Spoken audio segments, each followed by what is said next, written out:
Como xa sabedes, estamos a piques de lanzar a segunda edición de Cordadas, o xogo de sempre con novidades e melloras. E cales son esas novidades? Pois a maior das novidades é que agora o xogo vai vir en 3 idiomas.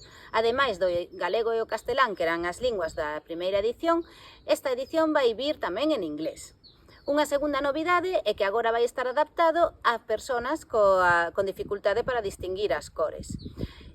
Para iso engadimos uns símbolos nas cartas. Así, as cartas de escalada clásica distinguiránse pola lúa, as de alpinismo distinguiránse pola estrela e as de escalada deportiva polo círculo. As cartas de material común levarán os 3 símbolos na parte superior das cartas. Tamén engadimos outras melloras en deseño e moitas das vosas dúbidas que me preguntastes durante este ano tamén foron engadidas nas instruccións para que así quede todo moi claro. Estade atentas ao Instagram porque vai haber unha sorpresa para o lanzamento da segunda edición.